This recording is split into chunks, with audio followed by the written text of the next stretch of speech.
10864. Stations your final time cue will be with 15 seconds until airtime. Mark, 15 seconds until airtime.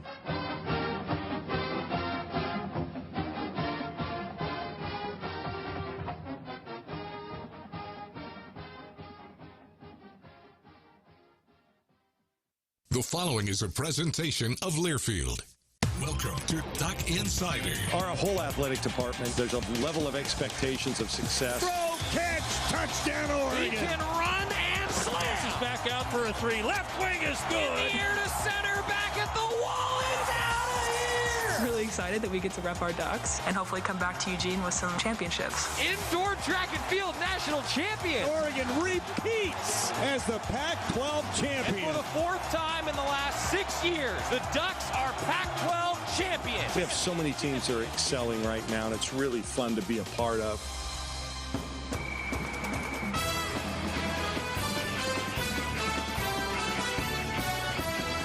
This is Duck Insider on the Oregon Sports Network from Learfield, presented by On Point Community Credit Union. Better banking, local solutions. Live from the Country Financial Studio, here's Joey Mack. Thank you. Fast Friday is behind us. The Ducks getting ready for their first scrimmage of fall camp. It will be inside Autzen Stadium, and look who it is, everybody! It's Jerry Allen! Woo! The voice of the Ducks is back in the house. Guys, wait. Look up there. Look, see. Jerry says hi, everybody. Jerry says hi. He's going to get in the comfy seat. Happy Friday, everybody. This is going to be fun because we have a ton of interviews for you. We're also going to talk with a number of student athletes, a number of coaches. We will begin today with Bobby Williams, then wide receivers coach Brian McClendon, offensive line coach Alex Mirabal, running back coach Jim Mastro. This is all on Friday the 13th, which, by the way, today is Herb Yamanaka's birthday, everybody. If you don't know who Herb is, he's basically Mr. Oregon Athletics, the longest tenured member of the Oregon Athletic Department, 87 years young today. I'm pretty sure his heart is that of about a 7-year-old. Just the most awesome dude that you will ever meet. Happy birthday to Herb Yamanaka. If you get a chance, send him an email and tell him happy birthday because he'd appreciate it, fans. I'm telling you. Soccer tonight. The athletic season officially starts tonight, 7 o'clock. Pape Field, Oregon soccer against Corbin. I'm really looking forward to Oregon soccer season getting rolling. Our neighbors across the hall are the soccer coaches, so we're pretty excited to be at Pape Field tonight at 7 o'clock. Free admission for fans, by the way, if you want to come out and enjoy a little Oregon soccer. And volleyball tomorrow. The doors open at 3:30 at Matthew Knight Arena. A reminder that masks are required indoors at Matthew Knight Arena. Please use the north entrance to Matthew Knight Arena. And seating is available in sections 101 through 104. 4 o'clock start for the green and yellow scrimmage for Oregon volleyball. And I'm happy to report that Matt Ulmer has officially placed the flat Joey Mack in his office. We got a picture of my cardboard cutout from a fan who walked by on Villard Street and saw that my cardboard cutout was sitting in Coach Ulmer's office. I don't know how I feel about it, but I feel something about it. Dustin asking a good question. Do you know where we are supposed to park tomorrow and what gate to enter? Dustin, are we talking about the scrimmage at Autzen Stadium for season ticket holders, not open to the public, just for season ticket holders, or are we talking about Oregon volleyball? I think Oregon volleyball, it's going to be everything is available at Matthew Knight Arena. That's the plan anyway. Also, Friday the 13th. Seems fitting that Jerry Allen is back in the studio on Friday the 13th, doesn't it? Hey, Jerry. I didn't know it was Friday the 13th. Did you walk under any ladders? Did you I broke crash three any mirrors? Broke 3 mirrors. Black cats? Black cats crossed my path. I didn't cross theirs. Is that okay then? I think it reduces or takes away the mirrors. I don't know. Okay. Trisket, what is Trisket something? It's the fear of Friday the 13th. There's I have a no word for idea. it. There's a word for it. Somebody will know. Tryptophan? Is that what you just said? No, That's what makes you tired after you eat turkey. That's turkey. What do you? That's fitting coming from Scott Phillips, everybody. Yes. He'll be here all week. He'll be here all week. Dustin asking about the scrimmage that will be at Autzen Stadium. All I can tell you is that if you're a season ticket holder and your tickets have been claimed, there are details, as far as I know, within that claim package. I do not have any details further than that. I wish I did. Also, guys, if you look real close, Richard, he's got a new look. of our mannequin has been updated thanks to our friends at the Duck Store, which means, and this is all courtesy of Michelle in the Duck Store, our old Richard shirt, it's a size medium. That's going to be important here in a second. Our old Richard shirt, we're gonna raffle it off on the show today. Sweet. Why not? You know, because I'm not a medium. I don't know if Jerry, you're not a medium. No. I don't think Scott's not a medium. I don't think anybody's a medium. So Michelle said, well, I don't really want it back. So why don't you go ahead and give it away on the show?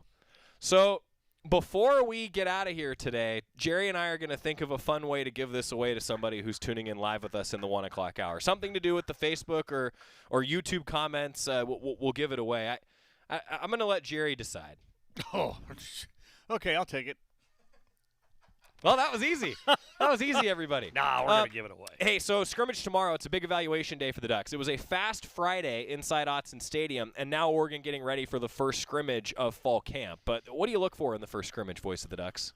Well, you want to see some continuity. You want to see few mistakes. I mean, I think starting right away, Mario Cristobal and his staff want to see guys maybe start not the way they finished the year, knowing everything and in a rhythm, but at least confident what they're doing. So we saw just in the few practices we've seen some offsides by the defense. We've seen little mistakes, some drop balls, stuff like that. You expect that in the first week, but you get that first scrimmage, you start cleaning that stuff up. So that's what I'm looking for, fewer mistakes as you go throughout fall camp. All right, I told Scott Phillips that we were going to hear from Bobby Williams first. I'm calling an audible. I actually want to hear from Brian McClendon because I want to talk to you about the wide receiver position. I think that's a very deep group. We asked him about Johnny Johnson returning. I got a chance to catch up with Brian McClendon, but just in a moment, I mean, I think, Jerry, this might be the deepest the wide receiver group has been in a few years. Yeah, I think and they're big too. I mean, I think Oregon is going to have some tall receivers. They're going to have depth. I'm anxious to see what these guys can do, and not just receiving though, but something I look for every year from the receiver group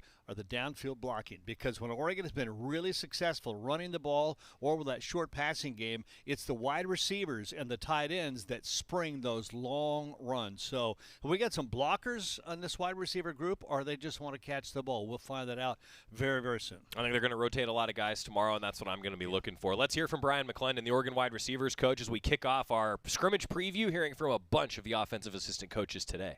7 or so days in, what have you learned? I'm learning that we still got a long way to go. I think the guys are working extremely hard. I really like the mindset that everybody's coming out here with. But just like any team in America, we're nowhere where we think like we need to be. So we still got a long way to go, but we have some time to get there. But the good thing is guys are putting in the work and have the right effort and attitude. And shoot, man, that's really, we're making those strides every day. So that's all we can ask for. And guys are improving every single day, which is really good to see. Talk about wanting to get to a certain place. What is the ceiling maybe for this group as a whole? Well, I think that'll still remain to be seen. I feel like this. I feel like we have some guys with some experience who's played well. I feel like we have some younger guys who doesn't have some experience that's really, really talented. And it's about putting all those, blending those guys together to go out there and just giving the best product that we could be. So right now, I still think that remains to be seen. But right now, we're chopping away and going, keep working to get there. I understand you probably haven't made these decisions now, obviously, but what's the challenge of balancing in-game reps you've seen as opposed to just practice reps for some of these guys? Yeah, well, practice reps is a lot more controlled. So, I mean, you can kind of stay on top of some things a little bit better. In the game, you kind of have a plan, and you're able to stick to it at times, sometimes better than others. But, right now, we're still a long way away. I mean, we haven't even gotten to the first scrimmage yet. So, I mean, after that, we'll be able to kind of tell some things because the coaches kind of step away and kind of go out there and let them play and kind of see what they know and do on their own, which would be really good to see. And then, kind of make evaluations from that point, from day to day, from that point on.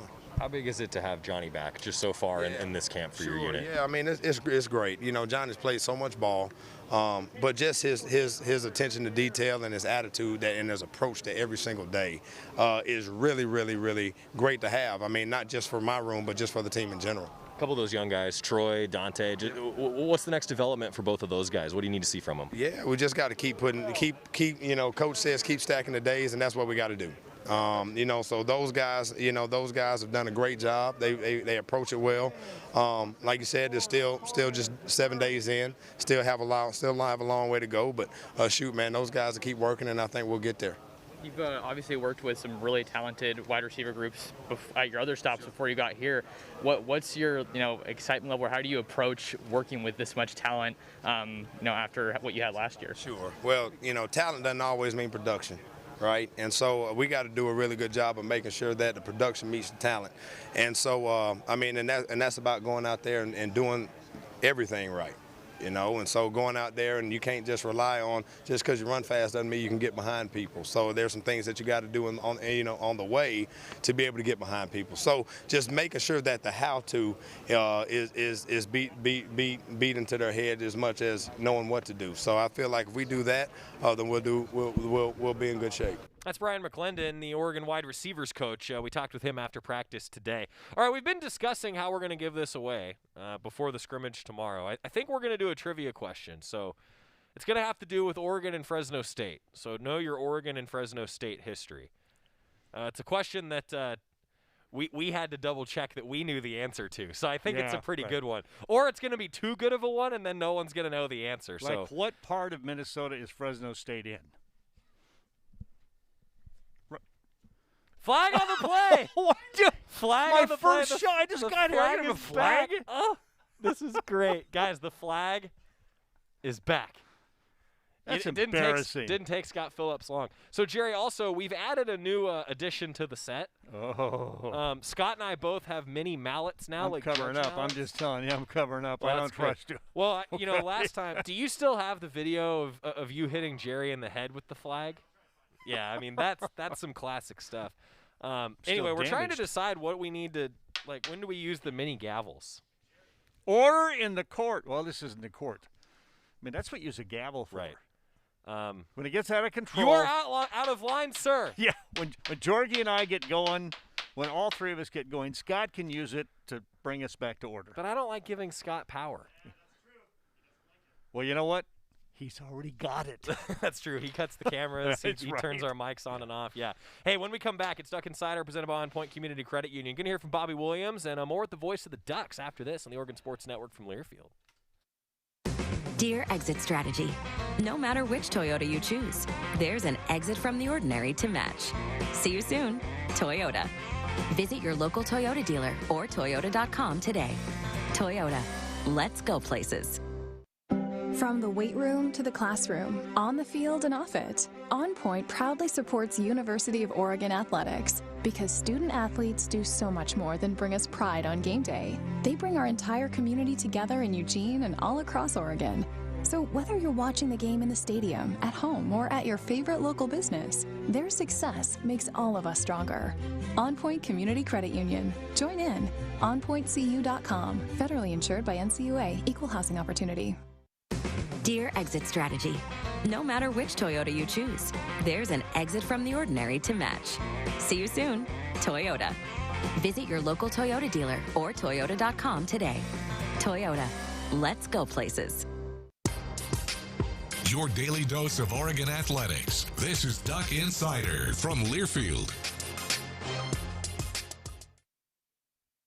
Jill, why don't you tell the class what you did this weekend? Well, my dad and I went in search of some magical minnows and found a zillion of them in the stream from our lookout rock. Then my sister and I escaped from an evil slug king and went back to my super twig fort for safety. Then we told stories till it got dark, and the Big Dipper led us all the way home. Wow. Where were you, Jill? We went to the forest. It's not that far away. Ask your parents to take you and your friends to the forest this week. It's closer than you think. Check out discovertheforest.org. Brought to you by the U.S. Forest Service and the Ad Council. From the weight room to the classroom, on the field and off it, On Point proudly supports University of Oregon athletics because student athletes do so much more than bring us pride on game day. They bring our entire community together in Eugene and all across Oregon. So whether you're watching the game in the stadium, at home, or at your favorite local business, their success makes all of us stronger. On Point Community Credit Union. Join in. OnPointCU.com. Federally insured by NCUA. Equal housing opportunity.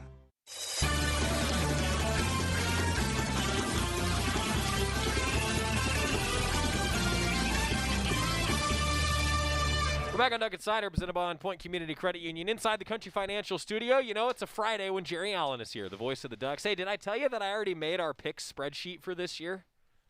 We're going to do that again? Absolutely we are. You know who your defending champion is? Gosh.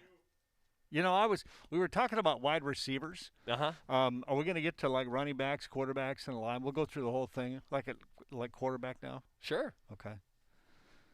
I don't want to go who won last year because it wasn't me. Well, last year was the toilet bowl of picks. Did the coin didn't win it, no, right? that would have been really bad. No, last year, so we do picks every Friday. For those of you who don't know, we always do picks of the Pac-12 games. I thought you won. I did. Last year, you, me, and Jorgie all tied. So that's what I'm saying. Season. 2020, it was fitting, right? 2020, it was the toilet bowl of picks. Yeah. Well, so as a result, and I think that we've made the ruling on this. I am the defending champion from 2019 because nobody won last year. Define we made the rule. We as in that who? That would be me and Scott. Oh, okay. Me and Scott. Yeah, you weren't here, so No, we had to act. So yeah, it's always fun in picks. 2018, Mike Jorgensen was the winner. Jerry and I had to let him get one eventually. 2017, Jerry won. 2016, I won. 2015, I won, and 2014, Jerry won. So since I've been tracking it, we had to let Jorgie win eventually. It was in the bylaws.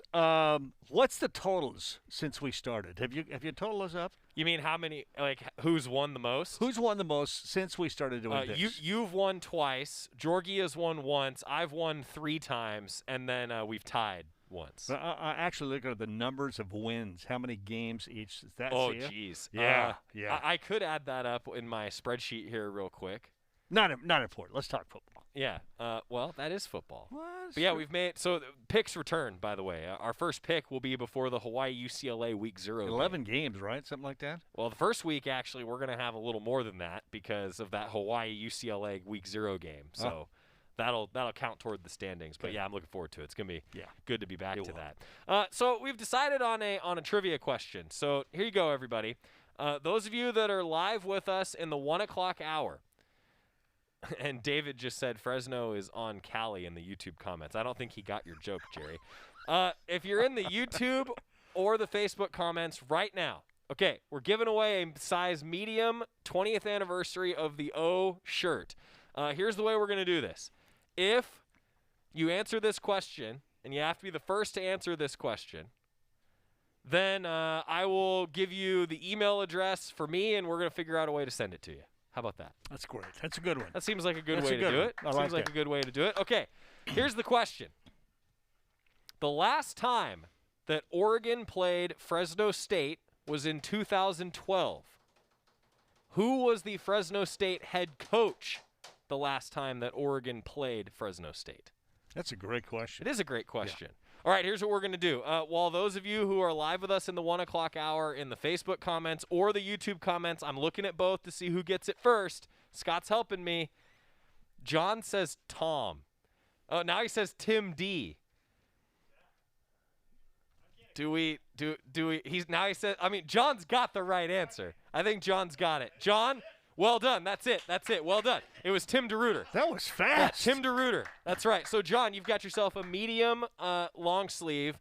If you have my email address from goducks.com, it is on the staff directory of goducks.com. Go ahead, send me an email. Otherwise, I'm going to respond to you in the comments, and we're going to get you a shirt, sir. Well done. Woo!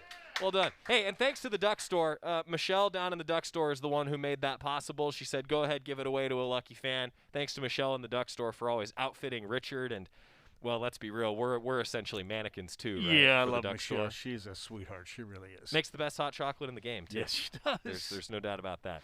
Bobby Williams today met with the media, the Oregon tight ends coach, and special teams coordinator. We talked with him about a number of different topics. And, again, this is the deepest that the tight end group has ever been, Jerry, I think. I can't remember a year where there's been this many guys that have experience and this level of talent in the tight end group. And I really think that Coach Moorhead, likes to use the tight ends in his schemes. I think they're going to play really significantly in Oregon's offense, not just as receivers, but in that run block and what they do. So, Patrick Herbert, we're going to see him this year. He looks like he's ready to play. So there are a lot of names that will drop on you here in the next week or so as we get ready, but that's one I just can't wait to see catch it. We've already had him catch a pass last year, and he didn't do it. So I don't know if you remember that. Yeah, that's right. I forgot about that. That's going to be a if you know, you know. Yeah. Kind of moment. Yeah. Broadcasters have some of those sometimes. Wait, Bobby wait, Williams met with the media today. Go ahead. Let's start with tight ends, Coach. Just how deep is that room for you right now? What have you seen so We got far? some pretty good depth. You know, this is about the healthiest that we've been, and we got some really good competition going in that room right now. With Cam working his way back, you know, just what's that journey been like for him? And how about just being a kind of a coach on the sideline with you? Well, it's been awesome just to have him, you know, out there, have him in the meeting rooms, the leadership, the experience, and the character that he's shown, because it takes a lot to come back after all these years and really not being able to have an opportunity to play. So, but he's looking good in practice, and it's been a pleasure to have him around. How about Spencer Webb? But what's the next evolution for him? Well, he's gotten bigger, which to be able to be an inline guy, and you know, he had to put on a little bit more weight, and he's done a great job to this point, and that's what he's been focusing on, and being a better blocker, because he's a great receiver, but we wanted to get him to block a little bit more, and that's what he's been focusing on. Fans always are excited when there's a Herbert on a roster around here. What's his development been like coming off that injury? It's been a slow process for Pat, but this has been a good off season, and he's had a great fall so far. So, like, as I said, the depth in the room has been tremendous, and Pat has done a great job. So he's working extremely hard at the position, and we're looking forward to seeing him in the scrimmage tomorrow. Cam has thought about or even talked about kind of what it might be like if and when he's able to get back on the field and take a rep in a game? Well, you know, that has not been the focus for him. He's taking it each day, one day at a time, and he's focusing on, you know, doing more in practice each day. You know, from a running standpoint, from a blocking standpoint, from a pass receiver standpoint. So we try to add more and more to his workload every day, and he's just taking every day, one day at a time. What can you say about the freshmen and the way they, I guess, have embraced the weight room? I think Maliki was up like 20 pounds from spring, and 263 is pretty big for a freshman. Well, both of those guys, Maliki and Terrence, both, you know, it really benefited them to come here early and go through the off-season program and go through spring football and spend the entire summer here. And you can see in the development of their body physically, and then how they've been able to perform out here on the field. So it's been great having them here early, and you know, they're going to push for some playing time. How big a divide do you see at the moment, just in terms of, because obviously you have guys who are, even Patrick, been around, I know, coming off an injury, Spence played limited, but been around guys, versus two freshmen been here for 4 or 5 months. Do you see a divide in terms of just the learning curve, just in terms of their readiness to be out there, Bob? Well, this is a new offense for us. You know, most of those guys, you know, got a chance to experience Coach Moorhead system last fall. And it was a learning curve for all of us. And then the new freshmen coming in here, you know, they're learning the system as well. So, you know, we're all kind of starting from scratch again, being able to just get out here and play. Is there a point for DJ when he misses so much of spring, and now that he starts to fall, obviously just naturally kind of fall behind because of the absence? Well, you know, like I say, we're all starting. This is a starting point for us all. Practice 7. This is where we are right now, early in fall camp. So, you know, right now we're all at the same point, and I don't see anyone being behind. I think, you know, once we're all out there, we're going to continue to grow, and, you know, these practices and walkthroughs that we have are going to be excellent for everybody. Going back to camp for a moment, just because of how complicated and difficult this path has been for him, Bobby. Was there ever conversations with him and you about whether there would be a future, whether retirement, medical retirement was an avenue to pursue? Just because, I mean, it's natural. I mean, it's not knocking anybody. It's just this has been a very challenging path for him. Well, you know, those decisions are up to, you know, each individual and their family. And, you know, it was great for him that when he wanted to come back and give it a shot. And you can tell by the way he's out there moving around that, you know, he made a good decision. So, you know, we're just taking it each day, one day at a time, and not trying to really jump from A to Z with him, and he's done a great job taking each day and the workload that we put on him every day, and he's done a great job with it. You mentioned the weight Spencer's gained and becoming a better inline blocker, not just him but in general. What kind of mindset shift is required to become better in that area? Well, you know, those guys got to block defensive linemen, they got to block outside linebackers, they got to block defensive end, they got to block DBs. So, you know, that tight end's got to be able to be in line, be out in space, and do all the things that we ask a blocker to do. He's got to be a fullback. I mean, he's got a lot of responsibilities, and he's done, to this point, he's done a great job with it. If you guys need 2 tight ends in the field right now, I assume you feel pretty good about where you guys are at? We have definitely several packages where we will feature, some 2 tight ends and 3 tight ends, because we have the numbers now. And but we also got to have some good receivers too. So, we just got to pick and choose what works for us.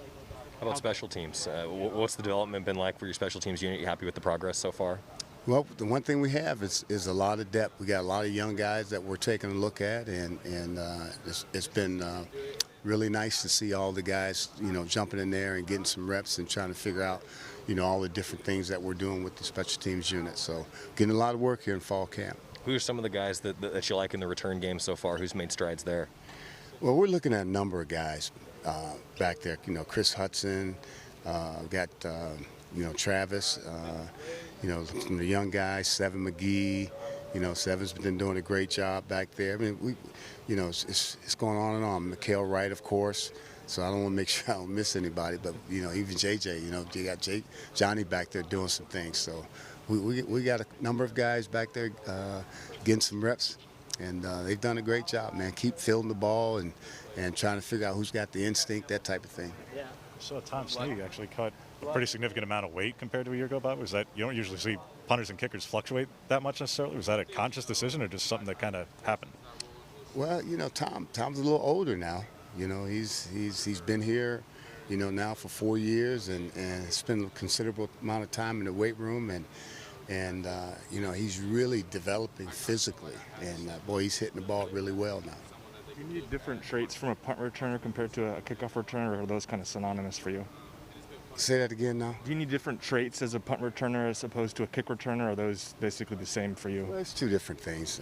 Some guys have the ability to transition from both a kick returner and a punt returner, and some guys just have a knack for one or the other. But, they're both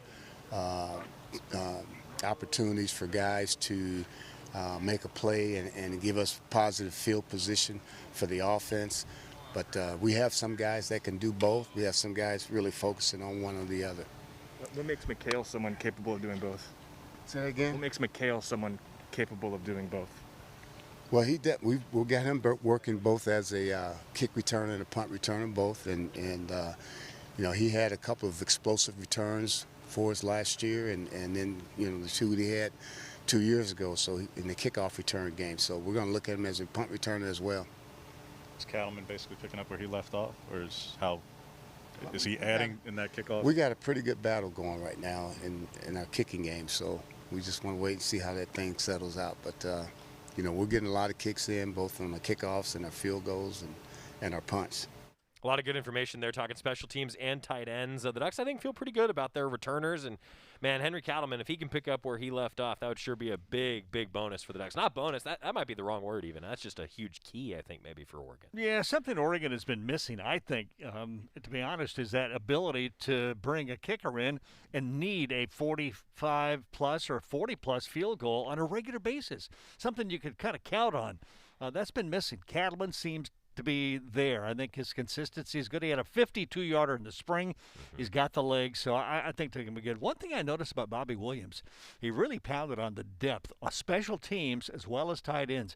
Oregon's got a lot of guys ready to play this year. Yeah, that's what Coach Cristobal's been talking about. The depth is really on display. That's why you recruit at a high level. That's why you foster competition. I think we might see that now. Yeah.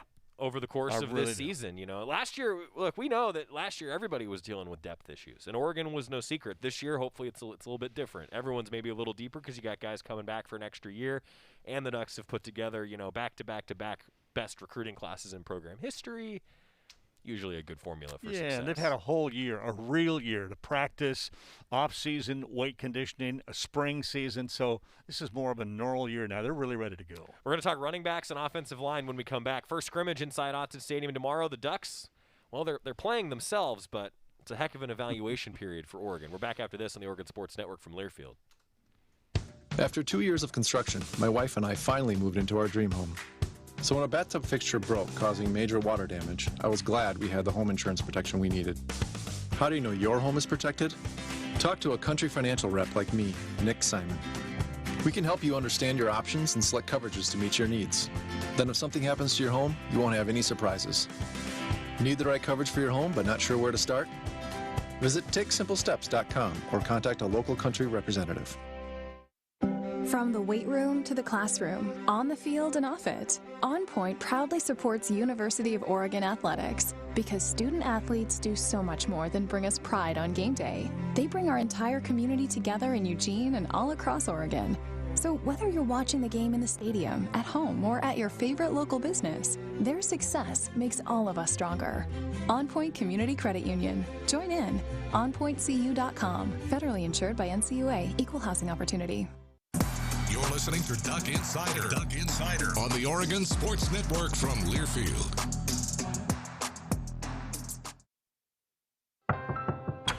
If a natural disaster comes knocking, how prepared is your family? You can't just close the door on earthquakes, floods, or hurricanes and hope they go away. That's why it's important to make a plan now. Ready.gov/plan has the tools and tips you need to prepare your family for an emergency. So if disaster shows up at your doorstep, you'll be ready. Visit ready.gov/plan and make a plan today. Brought to you by FEMA and the Ad Council. Hey, son, how are you feeling?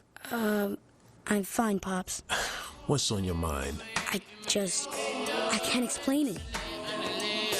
Navigating without a compass, eyes waiting, started to wonder.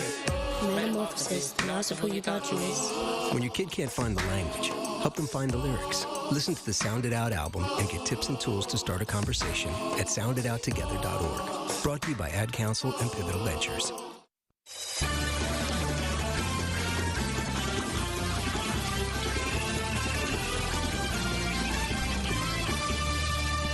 Some 2 years ago in Duck Insider history, it's Duck Insider presented by On Point Community Credit Union. We were inside the Country Financial studio, and well, Jerry was sitting here, I think, and Scott had the flag that I'm now throwing up and down, and he just got Jerry right on the bullseye. I'm gonna go get some water. I'm parched. I worked hard for half You hour. did, yeah. 3 picks. Good work. 3 picks. Well done. Averaged a. Oh, right off the. Well done. Oh man.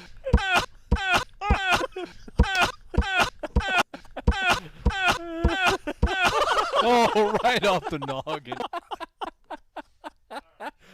And this is Friday Picks, everybody. And it was a rock in it then, so I had a cut about that big. It was full on just. But also, I'll tell you, the flag that we have isn't like regulation. I mean, this is a fake flag, right? This thing is hard to throw accurately. Because it's so light. It's like one of those Nerf footballs that's got a busted fin on it, and it just goes sideways. I mean, like I'll see. I don't think I could even try to hit Scott in the microphone. I mean, let's find out here. That's pretty good. Pretty that was good. a shoulder shot. Not bad, yeah. But see, this is this is why Friday Duck Insider is the best. Meanwhile, Oregon getting ready for a scrimmage. The Ducks will be big evaluation day tomorrow inside Autzen Stadium. And one guy that that he's always keeping a close eye on his position group is Alex Mirabal. That guy, man, you could ask him 3 questions and he'll talk to you for 30 minutes, which broadcasters, we love him. Oh. And I think that his players sure love playing for him, too. This was the youngest offensive line in the country last year. They're a little older, a little more experienced this year. He's brilliant. I just love to watch him work with players because they just they're like sponges around him because they have so much confidence in him. And this is not a cheap shot. He's a little guy. When you look out there in the coaching staff and the players, there's this little guy out there. You're thinking, how can he coach the offensive lineman? He's absolutely incredible. He's got a great group. And I think it was Rob Mosley who made the comment, I might have read it on GoDucks, that even though they were the youngest and the least experienced offensive line last year in college football, they still were ranked 12th overall in offense in college ball. That's huge. Those guys are all back. Now, it's a, odd season. Statistics are tough to no judge. Doubt. But no doubt. Yeah, man. They're all those guys are coming back, and I think, as you'll hear him talk about, they feel pretty good about where they're at, but still a long way to go, as we talked with offensive line coach Alex Mirabal after practice today.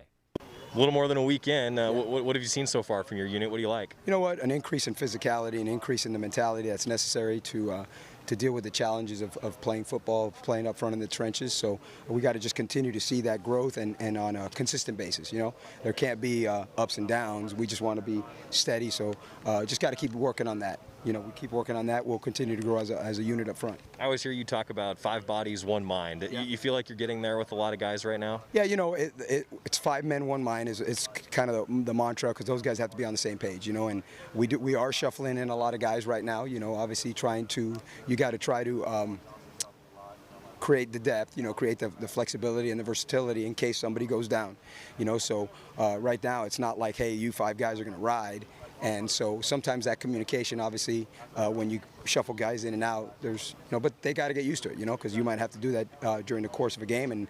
And if you really, truly preach competition, then you got to give, you know, those guys the opportunity to show themselves, right? So once you show, hey, you know what, I'm doing it at a high level with the 3s, you kind of, okay, let's see if he can go with the 2s. You put them with the 2s, okay, show they can do it with the 2s, okay, let's throw them in with the 1s. And then you're like, okay, you know, if he can hang with the 1s at our place, then okay, maybe he can hang with the 1s that the other opponents we're going to face. So that's kind of how you do it, you know. So there's a lot of shuffling around right now. So it's not like, are we developing that cohesiveness, that communication? Yeah, we work on it on a daily basis, but we're not just riding with 5 guys. You know, we've got to be able to create that depth. We got to be able to create, okay, if the starting right guard goes down, who are we going to slide over? You know, is it the backup right guard, or do you slide the right tackle there? And so that's what training camp is for. You know, training camp is for that. You know, right now we got a lot of guys that are playing in a right-handed stance and in a left-handed stance. It's something that we do in the winter, that we do in the summer. We kind of carry into fall camp, and then once we start getting about 10 days out from the game, then you start, then from game 1 against Fresno State, then you start to say, okay, listen, you're going to take all your reps on the left side or right side. So that's still a little bit of ways. Last year, you guys were the youngest offensive line in the country. Yeah. I mean, just how different is it this year compared to last year, having some of the experience in your room? Well, it's good, you know, that you know, obviously their eyes are a year older. You know, their understanding of what we're doing and how we do it, you know, is a year older. You know, we talk about in our room that in order, a lot of guys say, hey, you know what, I want to come in and compete, and we say, no, that's the second step. The first step is knowing what to do, why to do it, and how to do it. And then knowing what to do, why to do it, how to do it at a real fast pace. Once you do that, then you can go compete. But as long as you're still slowly processing, hey, what do I have to do? Why do I have to do it? And how do I have to do it? You can't really just go let go and go compete, right? So that's what we try to tell them. We try to tell them, hey, when you know what to do, why to do, how to do it, and do it fast, now you'll be able to play fast. You'll be able to play fast. Now you can really go legitimately compete, you know? So because those guys have that 1 year, that group has that 1 year under their belt now, right? They're processing things a lot faster. They process the things a lot faster. You can play a lot faster on the field. You can play a lot more physical. You can play with a lot more being sure of what you're doing. You know, so that's kind of where I see a lot of that growth happening. Talking about the coaching dynamic between you and Coach Cristobal, I think in the spring he said something along the lines of, you know, he's your graduate assistant, you know, you're running the show as far as the offensive line goes. You know, being there at practice and seeing what it's like with you guys, I feel like it's a pretty seamless transition. What's that dynamic like, the coaching dynamic like with you guys? Well, first of all, it's, you know, Coach Cristobal, Coach Byron, you know, Coach Woodle's involved off the field, but he's involved in it, you know, and myself, there's no ego. You know, I'm old enough now, right? I'm 51. You know, Coach, I'm not going to say his age, but we're about the same age, you know, where we're beyond that. You know, we're beyond this being an ego deal, you know, about, hey, look at me, I'm the coach. I don't care. As long as we're getting our guys better, that's all that matters. And what it does, it benefits us. You know, when we do an individual drill, you guys go out to practice, you know, Coach will take a group, I'll take a group, Coach Byron will take a group, you know, Coach Bobby Williams will take another group, and now those guys are getting a bunch of reps and they're getting better. You know, and we're all on the same page. We all speak the same language. Obviously, it starts with Coach. Right, he's the head football coach. I'm the offensive line coach. You know, and if he and I will go talk behind closed doors. Hey, Coach, you know, I think we should do this. He says, hey, we should do that. We come to an understanding, and whatever that's what happens. You know, and if there's ever a debate, he's the head football coach. We're gonna do what he feels most comfortable, because at the end of the day, this program, this offensive line unit is a reflection of him. You know, and it should be. So, I mean, we've known each other 37 years. Okay, so we've known each other 37 years. So he and I are, if we weren't of like mind, of like DNA, of like beliefs and values, all right, we wouldn't be with each other. Yeah, that's just the way it is. We wouldn't be working with each other. So it's never an issue. There's not, hey, I'm going to step on his toes. No, most of the time during practice, we don't even say a word to each other, just because, I'll be watching the left side of the line, he'll watch the right, or he's got to watch the defense, so it's awesome. It's easy to work for him. I know some guys say, hey, is it hard to work for a head coach who's also an offensive line guy? Not if he's got coach's personality and coach's values, and we're very like-minded. I believe he believes in power physical football. Well, so do I. So it's not like I believe in finesse and we should run this or run that. I believe in what he believes we need to run. So it's pretty easy. And then a lot of people I've talked to say it's just a crazy experience getting to break down film with you. What do you like about watching film? You kind of just love diving into that. What's that like for you? I love the technique, the fundamentals of playing the position of offensive line. Because I think that's how the kids get better.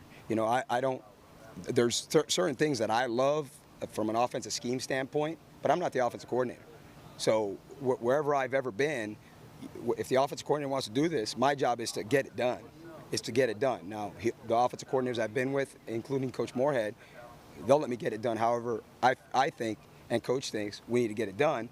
But so I don't lost in that. Hey, you're going to run power? We're going to run veer. That's not my job. I'm not the offensive coordinator. I'll have suggestions, sure. But at the end of the day, your job as an assistant is to carry out the scheme beliefs of the head football coach and the offensive coordinator. So, but I love watching film. I love the individual, the fundamentals. We'll watch as much of our practice scheme as we will of our individual drills, And then what I do is I'll take the individual drills. I say, there it is. There's the individual drill in action in a team setting. Because it does you no good to drill stuff individual, and then when you go to combo drills or you go to drills against the defense, and then you go to team and you're not doing it, right? So what I try to do is you link them. Hey, these are the drills we're doing. There's that drill in action, So that's what I love doing to get those guys better. On game day on September 4th, I do not worry about the scoreboard. It's not my job. It's not my job to manage the scoreboard. It's not my job to manage the clock. It's my job to help our guys get better, So I'm like, when the right tackle comes out, hey, listen, on that inside zone play, you took the improper footwork. Your hands weren't where they're supposed to get the hands underneath. Because to me, that's how you get them better, So that's what I love doing. Man, I love listening to that He's guy phenomenal. And even just, the way that he breaks down, like everybody has their own job. Yeah. That's what he's talking about there, right? I love listening to Alex Mirabal. That's the Oregon offensive line coach. And, he continued on and talked about a lot of the similar things for another few minutes. And one of the things that he did say is that they're still rotating like 13 guys, and they feel like about 7 guys can play center. And one of the points that he made was, his first year here, it was Jake Hansen and Calvin Throckmorton were the only 2 guys that could play center.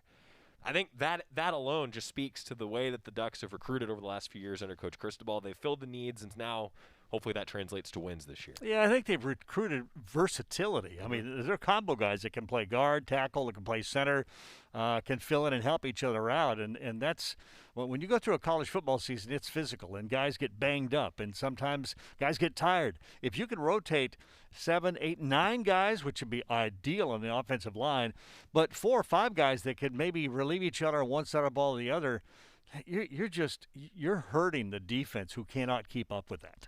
He's Jerry Allen. He's the voice of the Ducks, and hey, it was good to see you, buddy. Yeah, too. Great. So I'm back in it. We'll see you tomorrow. All right, definitely. Scrimmage time. We'll have it all broken down for you with a Quack Minute, and we'll also then talk about it in depth on Monday, hearing from Coach Cristobal after practice as well. And the Ducks ramping up toward that kickoff on September 4th. Can't wait. My day's complete. I saw Scott Phillips today. I'm good. Don't throw it again. Oh, I thought you were going to throw the flag at me again. Scott is here, everybody. He'll be here all week. He'll be here all season, unfortunately. Oh, don't throw that flag. No. When we come back, Jim Mastro, Oregon running back coach. We're going to talk with him. That's coming up on the Oregon Sports Network from Learfield. As my family continued to grow, I realized I'd have to replace my beloved Jeep with something that has, well, more seats. I'm Jason Hines, Country Financial Rep and father of 7. Whether you're upgrading from your sporty ride with no room for a car seat or finally replacing your well-loved beater that still has a cassette player, you'll want the right protection for your new car. Work with a Country Financial Rep like me and get the protection you need at a price you can afford. Learn more at TakeSimpleSteps.com or contact a local Country representative. Hey, Dad, how do airplanes fly? What's in this box? Is this tree good for climbing? How are babies made? What does this thing do? Kids are curious about everything, including guns. Talking to them about gun safety in your home is a good first step, but you can do more. Always keep your guns locked, unloaded, and stored separately from ammunition. Safe gun storage saves lives. Learn how to make your home safer at endfamilyfire.org. That's endfamilyfire.org. Brought to you by End Family Fire, Brady, and the Ad Council. This is Duck Insider, presented by On Point Community Credit Union on the Oregon Sports Network from Learfield. Adopt US Kids presents What to Expect When You're Expecting a Teenager. Learning the lingo. Jelly. Jelly adjective. Jelly is a shorter, better way to say jealous. As in, Chloe, I am like so jelly of your unicorn phone case. You don't have to speak teen to be a perfect parent. Thousands of teens in foster care will love you just the same. Visit adoptuskids.org. Brought to you by the U.S. Department of Health and Human Services, Adopt US Kids, and the Ad Council. What is dedication? My daughter started making necklaces. She makes what we call affirmation fashion. I tell her every day that your black is beautiful. And if there's anything better than being beautiful, it's being smart. And if there's anything better than being smart, it's being kind. And reaffirming that every day is our method of making sure her chin never drops. That's dedication. Visit fatherhood.gov to hear more. Brought to you by the U.S. Department of Health and Human Services and the Ad Council.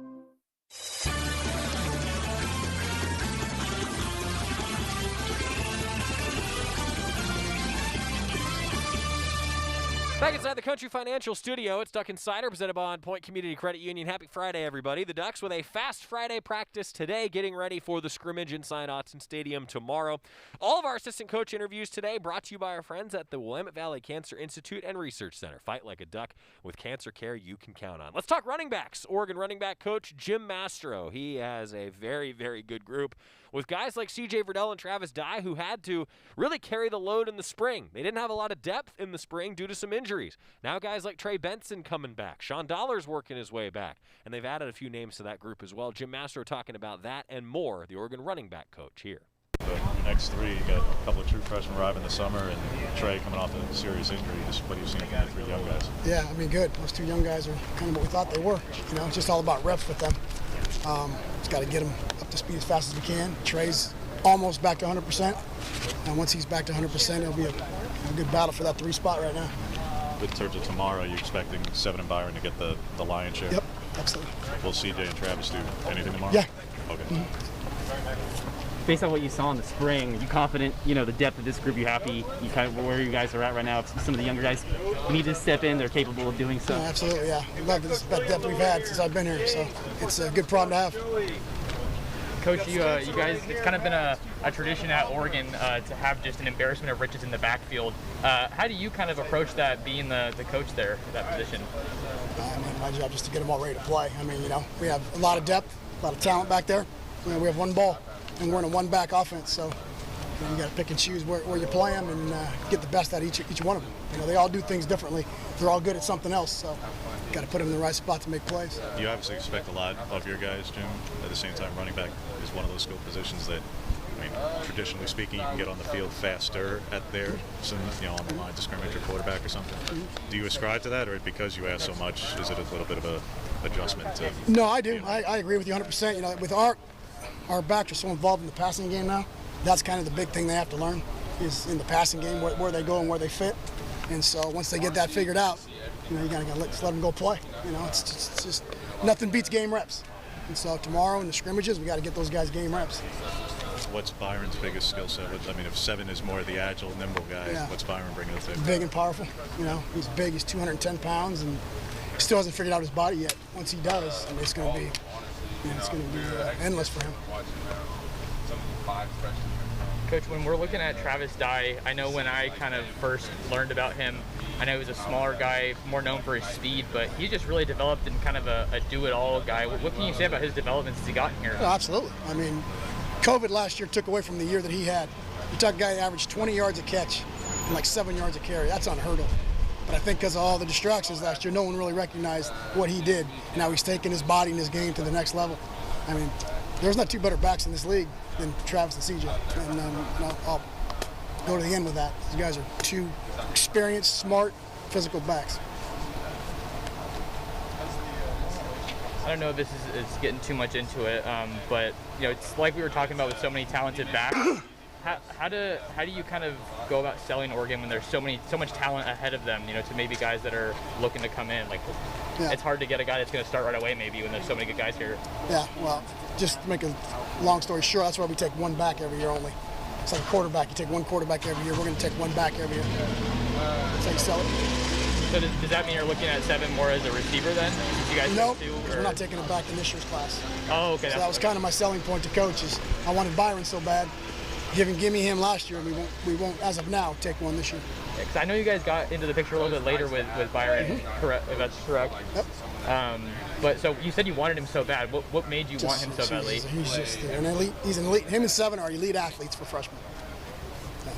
That's pretty high praise coming from a guy in Jim Mastro talking about his young running backs that has seen his fair share of really good young running backs. So that's a very deep room. I'm excited for the development of that group because C.J. Verdell and Travis Dye, I agree with what Coach Mastro is saying. Those are 2 of the most experienced and talented guys in the country. And now running behind a little bit more veteran offensive line, a lot of weapons around them at the skill positions too. Yeah, I think this is going to be a fun year. When we come back, I'm going to talk a little bit with Alex Forsyth. Finish up with the offensive linemen after this on the Oregon Sports Network from Learfield. Hi, welcome to the Spicy Drive-In. May I take your order? Can I get the spicy chicken sandwich, please? The spicy chicken is an excellent choice, sir. And to drink? Whatever's fine. Oh, may I make a beverage pairing recommendation this evening? Sure. If we are feeling especially bold tonight, sir, I would recommend the Mountain Dew with that. It's bravely unrestrained with a very alive aroma that pairs wonderfully with your spicy chicken. It's followed by a hint of zesty citrus flavor. Yeah, that sounds amazing. I'm sure you already know this, sir, but remember to appreciate the nose first by giving the Mountain Dew a little swirl to relieve volatilize it. What? To change the flavor compounds and activate your taste buds to get them fully primed for that chicken sandwich. It's delicious. Now you're getting the hang of it. The muscular flavor charge characteristics of Mountain Dew make for an absolutely epic mouthfeel when paired with spicy cuisine. It is quite on point, sir. Dude, it's a perfect match. Like they were made for each other. So true, so true. When you want to make good food bolder and bold food better, do the Dew. More Duck Insider coming up on the Oregon Sports Network from Learfield. These are the sounds of a dinner. A dinner that almost didn't happen. A dinner now served, thanks to people like you. Due to COVID-19, 17 million more Americans may face hunger. Feeding America is helping our neighbors in need. And if you're able, you can too. Donations are being accepted at feedingamerica.org/coronavirus. Brought to you by the Ad Council and Feeding America, 200 food banks strong.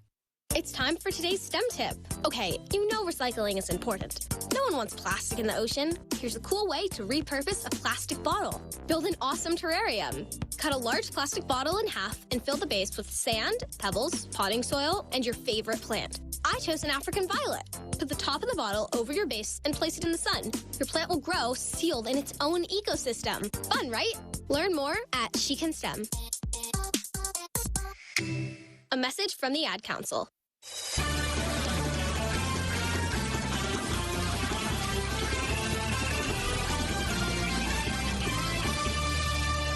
Back on Duck Insider, presented by On Point Community Credit Union. Joey Mack in the Country Financial Studio. The Ducks wrapping up a full week of fall camp with a scrimmage on Saturday inside Autzen Stadium. Alex Forsyth, a veteran on the offensive line. You heard his position coach, Alex Mirabal, just a moment ago.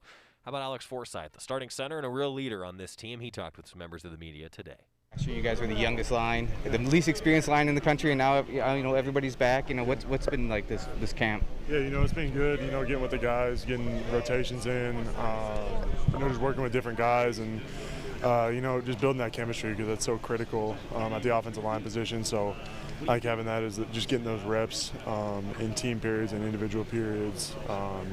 When we're just working with the D-line, just getting those reps is really going to make us a more cohesive unit. I think especially, not just getting those reps, but making the most of those reps and going hard and being able to call each other up and correct each other, say, hey, I need more from you on this play, and I expect them to do the same thing for me. So I think that's something we got a really selfless unit, and guys, if they want to get better, they're going to have to be willing to, be called up by their teammates. So I think we're building that. We're all becoming a lot more selfless and being able to hold each other a lot more accountable than we did last year, and just going out there with confidence.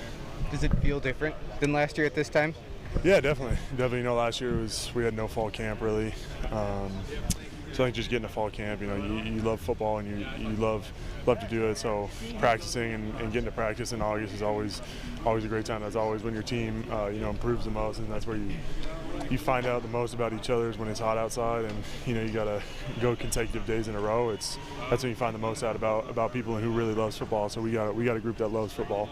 And I know last year was a strange year to begin with, just with the COVID and the delayed and the postponement and all that stuff. But did you guys feel a lot of pressure as a unit to replace that group that was here in 2019? Yeah, that's always on your mind is holding up the standard that they really set for Oregon football offensive line. So the group before us trying to live up to that standard is, I'm not trying to be the next Jake Hansen. I'm not trying to be the next Shane Lemieux. I'm trying to be the best version of myself. But they set a standard of where what it looks like on film, and so you gotta chase that every day. So we know we're not there yet, but we're striving to achieve that standard on every single play, and this group loves to work. So I'm really excited to continue going on with this camp, improving. Is that pressure gone this year? Do you guys just feel better together and more cohesive? No, I think there's always pressure in terms of you create it for yourself. It's if you don't have pressure, I think you kind of get complacent, and that's the worst thing that you could possibly have in really anything. So I think for us, it's always, you can never feel like you achieve the standard. There's always more. You may blow a guy off the ball, but hey, my second step didn't get in the ground fast enough, for example, or you may have locked a dude up in pass pro, but hey, I could have replaced my hands sooner. So there's always stuff that you got to look for, and I think just having that mentality of putting the pressure on yourself of like, hey, that's I won that rep, but it's not good enough because if I go against somebody else, who's a little bit better at speed rushing or power rushing, that's not going to work against them, if that makes sense. So yeah. I think just doing that is the biggest deal right now, and just trying to. Live up to that standard. I think that's a big thing that we're trying to do. Is there anybody in particular that's really stood out this year on the line where you're like, oh my gosh, that guy came back a lot better, or maybe even some of the younger guys that are showing up for the first time? Yeah, I think a lot of the young guys coming in have done a great job. I think Jackson Powers Johnson's done a great job. I think Kingsley's done a great job. Jonathan Dennis has really stepped up. I think Logan Sagapulu, Faupe. They both made huge improvements from the spring until now. You can just see it in their game, and they're not. You can tell when somebody's thinking before the snap, and then once the snap goes, they're kind of like hesitating. And I think they're kind of do that in the spring, but now they're just flying off the ball, so they know. That's good stuff from Alex Forsyth. The rest of his interview going to be available on the Go Ducks YouTube page. Scrimmage tomorrow. We got a few other things that we'll get to on Monday as well. Going to hear from Coach Cristobal, and I want to go in depth on Cam McCormick. Talked with him today for quite a while. He's got a heck of a story. We're going to talk about that on Monday's edition of Duck Insider. Quack Minute coming after the scrimmage on Saturday. And hey, go Ducks, huh? Great week. We'll do it again next week. Neil Armstrong waited 6 hours and 39 minutes to step onto the surface of the moon. Jackie Robinson waited 20 months to play his first game with the Brooklyn Dodgers. And even DiCaprio had to wait 22 years to win an Oscar. You can wait until your destination. Don't text and drive. Visit StopTextStopWrecks.org. A message brought to you by the National Highway Traffic Safety Administration, Project